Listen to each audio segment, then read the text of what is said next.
Rivaldi dengan NIM 23650849 dari kelas A. Di sini saya akan menjelaskan tugas kedua pada mata kuliah Cybercrime dan Cyber Law, yang mana yaitu mereview, yang mana di sini disuruh mereview pada materi kedua. Baik, langsung saja. Pertama, capaian pembelajaran. Di sini mengidentifikasi regulasi cybercrime sebelum UU ITE. 2. Menganalisis penerapan KUHP pada kasus cybercrime. 3. Memahami kendala penegakan hukum cybercrime. 4. Mengevaluasi contoh kasus cybercrime di Indonesia. Pertama, regulasi sebelum Undang-Undang ITE. Pertama, Kitab Undang-Undang Hukum Pidana atau KUHP. Kedua, Undang-Undang Nomor 19 Tahun 2002 tentang Hak Cipta. Ketiga, Undang-Undang Nomor 36 Tahun 1999 tentang Telekomunikasi. 4. Undang-Undang Nomor 15 Tahun 2002 tentang Tindak Pidana Pencucian Uang. Lanjut, penerapan KUHP pada cybercrime. 203 Perjudian online. Pasal 282 pornografi atau website porno.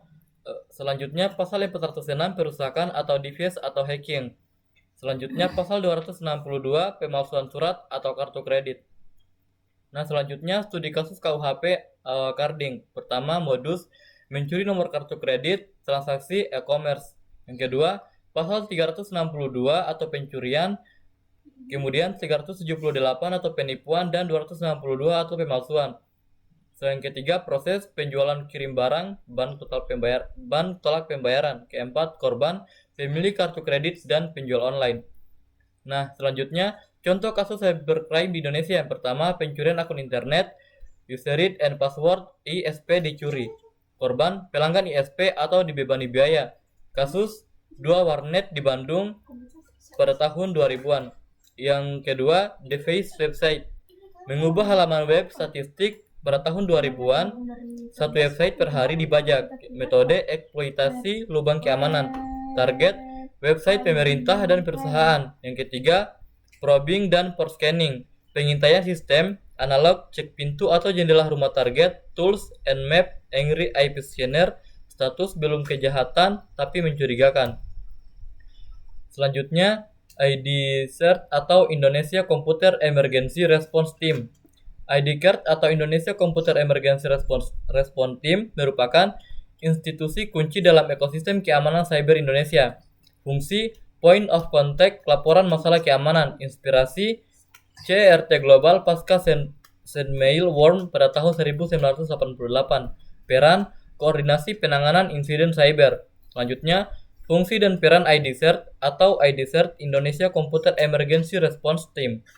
IDCERT berfungsi sebagai 1. Pusat kontak nasional atau National Point of Contact, lembaga resmi yang menerima, memverifikasi, dan mengkoordinasikan penanganan laporan insiden keamanan cyber.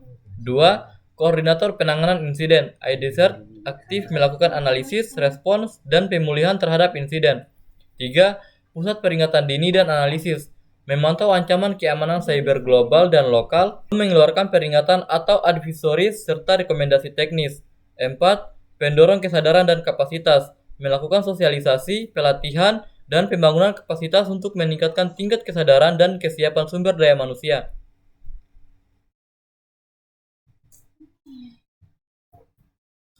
Lanjut, latar belakang lahirnya IDCERT. DCERT terinspirasi dan merupakan bagian dari jaringan global CERT atau CSIRT atau Computer Emergency Response Team atau Computer Security Incident Response Team.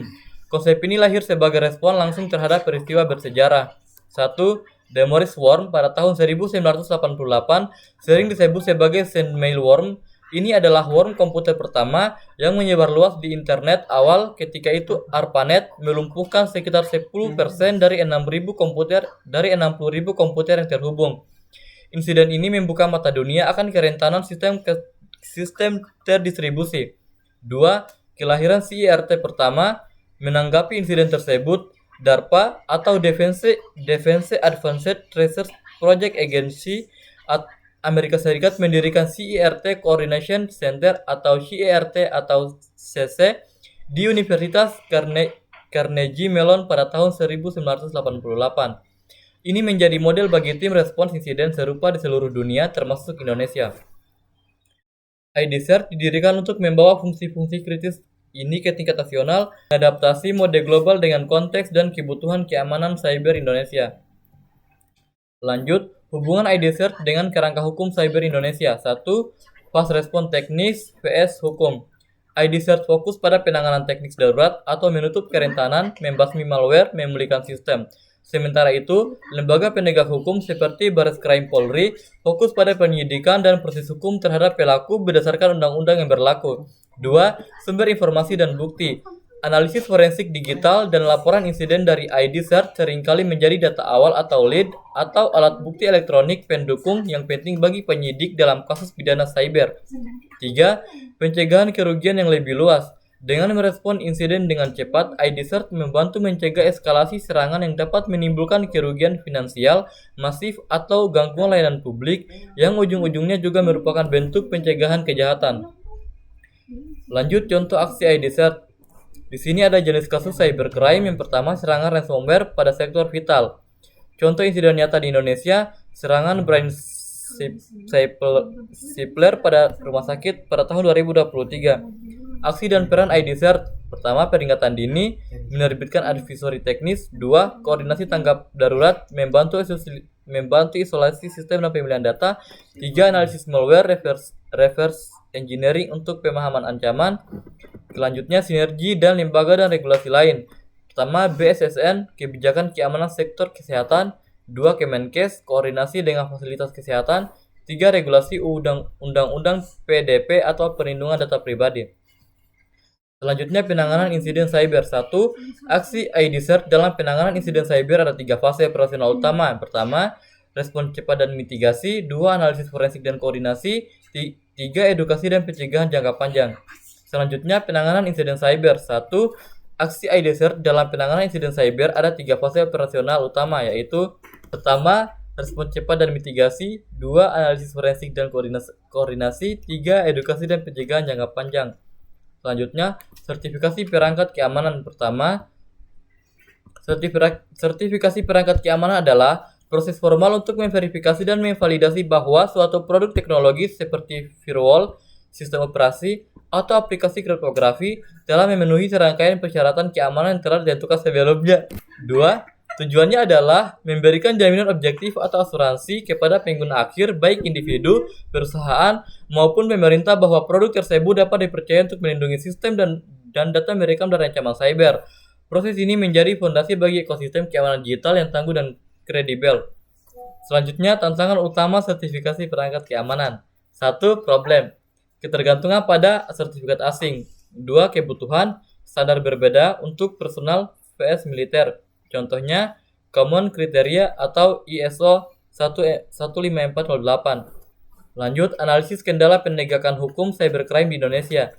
Penegakan hukum terhadap kejahatan cyber atau cybercrime di Indonesia menghadapi kendala multidimensi yang kompleks, mulai dari aspek teknis, sumber daya manusia, hingga kerjasama internasional. Berikut analisis mendalam terhadap kendala-kendala tersebut. 1. Pembuktian elektronik, mudah dikopi, digandakan, dipalsukan.